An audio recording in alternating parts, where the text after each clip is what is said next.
Hey all, this is my response to Module 5. One point discussed in the interview referred to a different special education experience for students in urban settings as opposed to students in suburban areas. What are some factors that are contributed to the difference in these experiences, and how can educators actively work to counter this phenomenon? Students in the urban setting have a different experience in special education when compared to students in the suburban areas. There are many different factors that contribute to the difference in these experiences. Educators can actively work to counter this phenomenon in many different ways.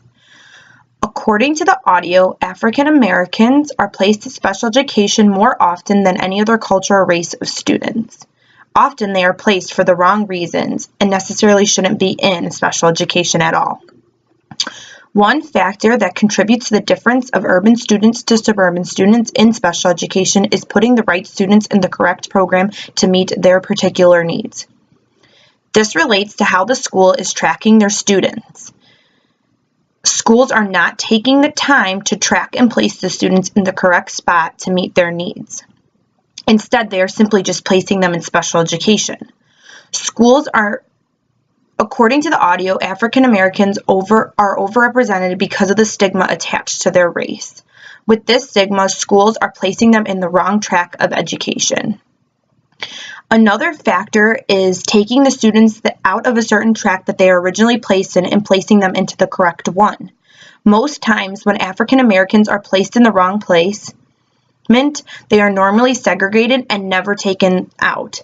This also connects to a lack of tracking done by the school system. Another factor is low income. This also causes for different experiences in special education for students. Often there is not enough resources to properly place students, causing students to be on the wrong track of education. Schools don't have the resources to properly test and then place them. Also, their needs are not being met because of the wrong placement. One way educators can actively work to counter this phenomenon is fighting for an equal special education system in all schools for all students. As educators, we must express that every student deserves to be equally evaluated and tracked to ensure they are being placed in the correct education track.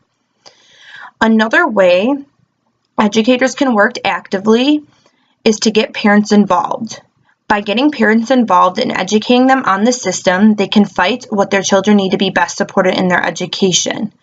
With the fight from the parents, it will show that they need to be placed properly and that we need other resources to help them be placed properly.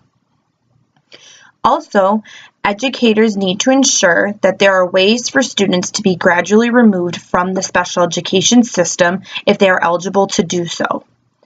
The proper test should be provided in order to make it possible for students to successfully move back into their general education classrooms when it's necessary for their needs. This will also lower the number of individuals that are placed wrong or simply are ready to be moved out of the special education track where they no longer need that extra support. In all, their needs need to be supported from all parties to begin providing equal opportunity for all students in education. With equal opportunity for all the students, their needs can be successfully met during their education. This will allow them to have the most positive future ahead in their lives and complete the education that is necessary for their needs. Thanks.